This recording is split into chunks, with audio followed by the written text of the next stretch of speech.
Question number 11, the correct order of steps occurring in nutrition in animals is.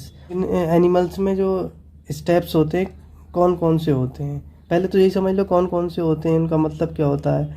जैसे जो हम खाते हैं, सबसे पहले हम खाते हैं तो उसे हम क्या बोलते हैं, इंजेक्शन। जो भी कुछ हम खाते हैं उसे इंजेक्शन बोलते हैं।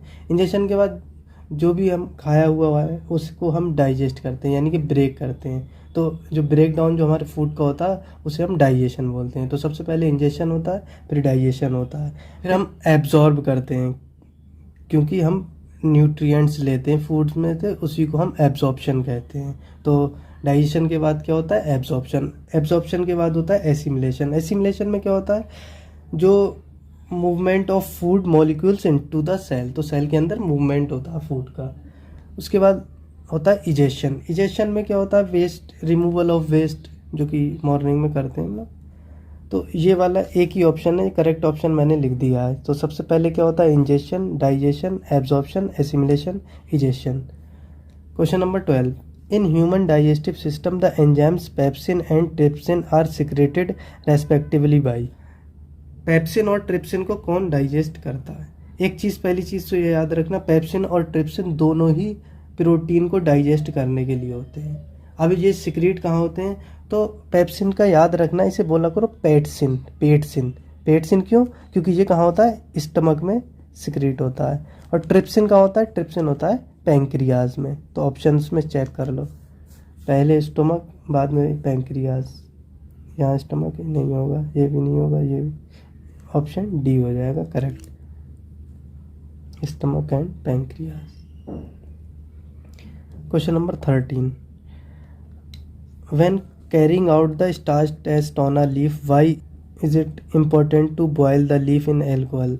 तो जब भी स्टार्च टेस्ट होता है तो उस लीफ को क्यों एल्कोहल में बॉयल कर देते हैं। तो ऑप्शन देख लो, to dissolve the waxy cuticle, to make cells more permeable to iodine solution, to remove the chlorophyll, to stop chemical reaction in the cell। तो इसका ऑप्शन सी करेक्ट हो जाएगा, टू रिमूव द क्लोरोफिल, क्योंकि जब chlorophyll को remove कर दिया जाएगा तो स्टार्च को आसानी से देखा जा सकता है।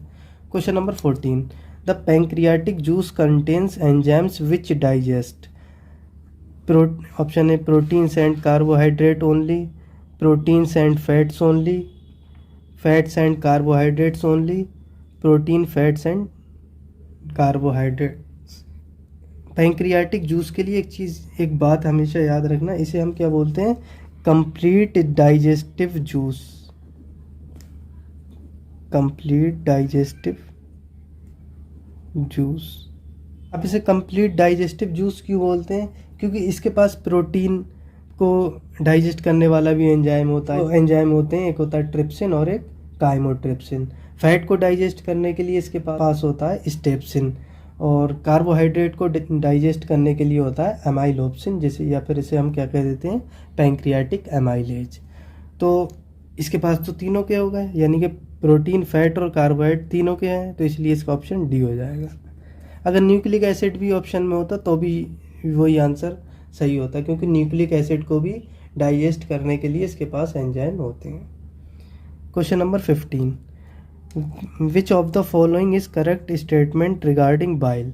बाइल के रिगार्डिंग क्या स्टेटमेंट करेक्ट है, secreted by bile duct and stored in liver, secreted by gall bladder and stored in liver, secreted by liver and stored in bile duct, secreted by liver and stored in gall bladder. तो मैंने क्या बताया था, मैंने ही बताया था secrete करता है लिवर, स्टोर होता है गॉल ब्लैडर में, और वर्क करता है ड्यूडेनम यानी स्मॉल इंटेस्टाइन में। तो हमारा ऑप्शन डी करेक्ट हो जाएगा। Question number 16, where are the proteins first digested in alimentary canal.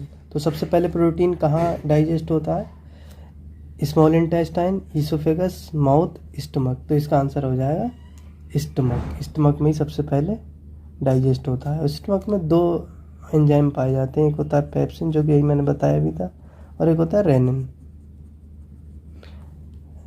ये तो एडल्ट्स के लिए होता है, एडल्ट्स की प्रोटीन को डाइजेस्ट करने के लिए, और रेनिन होता है इन्फेंट्स के लिए, छोटे बच्चे, दूध पीने वाले बच्चों के यहाँ होते हैं, उनके स्टमक में पाया जाता है। Question number 17, the inner lining of stomach is protected by one of the following from harmful effect of HCl।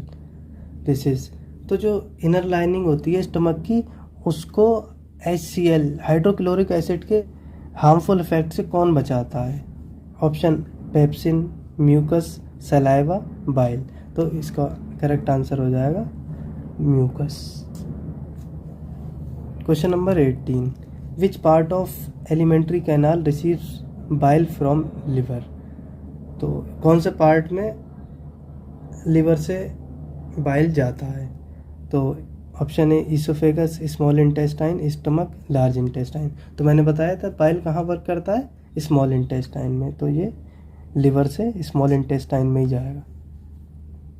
Question number 19, which of the following component of our food is digested by an enzyme which is present in saliva as well as in pancreatic juice? तो पहले तो ये समझ लो इस enzyme की बात हो रही है जिसको जो दोनों जगह पाया जाता है, सलाइवा में भी होता है और पैंक्रियाटिक जूस में भी होता है। तो वो एंजाइम होता है एमाइलेज। एमाइलेज जो सलाइवा में पाया जाता है उसे सलाइवरी एमाइलेज बोल देते हैं, और जो पैंक्रियाटिक जूस में पाया जाता है उसे पैंक्रियाटिक एमाइलेज बोलते हैं। अब मैंने बताया भी था एमाइलेज किसको किसको डाइजेस्ट करता है? कार्बोहाइड्रेट को।